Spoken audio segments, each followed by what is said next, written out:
नमस्कार दोस्तों, कैसे हैं आप सब। उम्मीद करती हूँ आप सब बहुत अच्छे होंगे और स्वस्थ होंगे। आप सभी का स्वागत है मेरे इस YouTube चैनल कहानियों की टपरी पर। तो चलिए आज की कहानी शुरू करते हैं। आज की कहानी एक सस्पेंस थ्रिलर कहानी है। दोस्तों, इस कहानी में इतना सस्पेंस है, ये कहानी सस्पेंस से इतनी भरी हुई है क्योंकि इस कहानी में डिटेक्टिव को बहुत ज़्यादा मेहनत और दिन रात एक करने के बाद मुजरिम का पता चलता है। अब मुजरिम का पता कैसे चलता है ये तो आपको कहानी सुनने के बाद पता चलेगा। तो चलिए शुरू करते हैं अपनी कहानी, जिसका शीर्षक है किडनैपर कौन। दिल्ली के एक शहर में शौर्य नाम का एक बहुत ही बहादुर और ब्रिलियंट डिटेक्टिव रहता था। वह अभी तक कई केस सॉल्व कर चुका था और कई खूंखार बदमाश गुंडे को भी मार चुका था।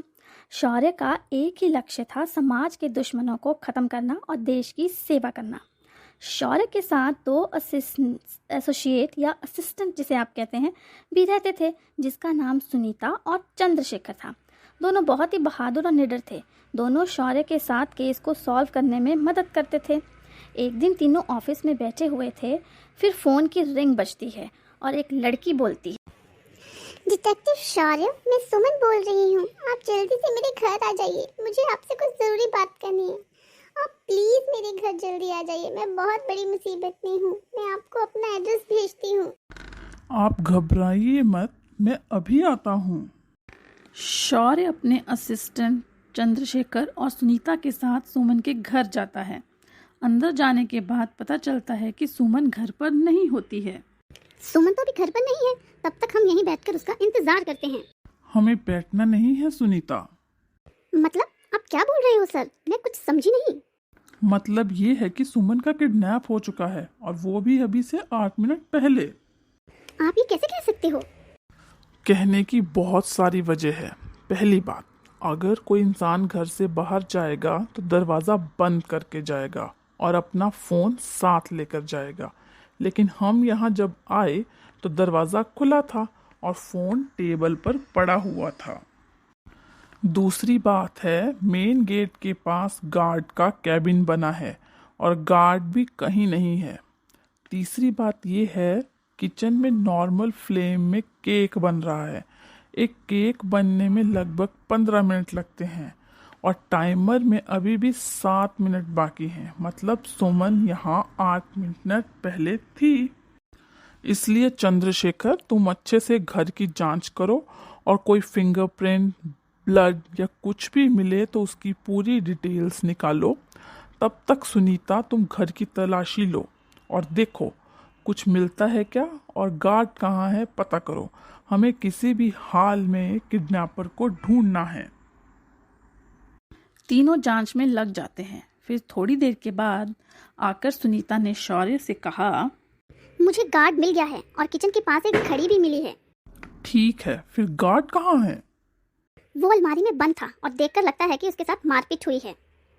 शौर्य गार्ड के पास जाता है और पूछताछ करता है तो गार्ड ने बताया, थोड़ी देर पहले एक कार में कुछ लोग आए और जबरदस्ती घर में घुस गए। मैडम को लेके जाने लगे। मैंने रोकने की कोशिश की तो मेरे साथ भी मारपीट की और अलमारी में बंद कर दिया।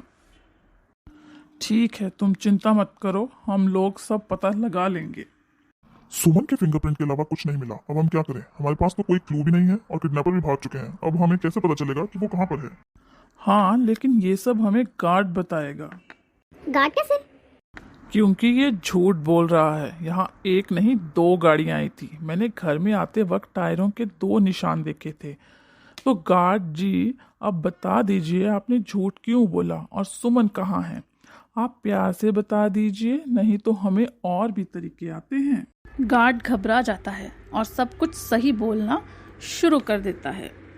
मुझे नहीं पता कि मैडम जी कहाँ हैं, और मैं तो किडनैपर को जानता भी नहीं। उन्होंने कहा था कि अगर मैं उन्हें अंदर जाने दूं तो वो मुझे बहुत सारे पैसे देंगे, इसलिए मैंने उन्हें जाने दिया। और वो लोग बड़ी काली SUV कार में आए थे। बस मुझे इतना ही याद है। चंद्रशेखर, तुम घर में से सुमन की फ़ोटो लो और ट्रैफिक कंट्रोल को मैसेज कर दो और उन्हें ब्लैक SUV के बारे में भी बताओ। जिनके पास ऐसी कार है, मैं उनसे खुद मिलना चाहता हूँ। इसके बाद चंद्रशेखर ट्रैफिक कंट्रोल को इन्फॉर्म करता है। फिर कुछ समय बाद चंद्रशेखर कहता है, सर, ट्रैफिक कंट्रोल से मैसेज आया है कि सुमन उनके पास है। वो किसी गली में बेहोश पड़ी मिली और उन्हें अब तक 4 एसयूवी कार मिली हैं और उन्होंने 8 लोगों को पूछताछ के लिए रोका है। फिर थोड़ी देर बाद सुनीता बोलती है, ये तो 8 लोग हैं। अब हमें कैसे पता चलेगा कि किडनैपर कौन है? वो ये घड़ी बताएगी। इसके बाद शौर्य 8 लोगों से पूछताछ करने के लिए चला गया और उनमें से एक विकास नाम के एक लड़के को पकड़ लिया और विकास से उनके साथियों का भी पता चल गया और पुलिस ने भी उन सबको पकड़ लिया।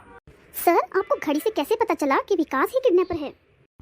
सिंपल है, घड़ी का बेल्ट लेदर का था और हमेशा घड़ी पहनने से बेल्ट का निशान पड़ जाता है। तो मैंने बस बारी बारी सबको घड़ी पहनने को कहा, क्योंकि जिसके भी हाथ में उसी निशान पर फिट होगी तो बेशक घड़ी उसकी होगी, और अगर घड़ी भी उसकी होगी तो किडनैपर भी वही होगा। समझी? जी सर। तो दोस्तों, आपको ये कहानी कैसी लगी मुझे कमेंट सेक्शन में ज़रूर बताइएगा और अपने इस प्यारे से चैनल कहानियों की टपरी को सब्सक्राइब करें, इस वीडियो को लाइक और शेयर करें, और कोई भी बात आपको इस कहानी में अच्छी लगी हो तो कमेंट सेक्शन में ज़रूर बताएं। तो ठीक है, मिलते हैं फिर एक नई वीडियो में एक नई कहानी के साथ। तब तक आप सबको बाय बाय, धन्यवाद।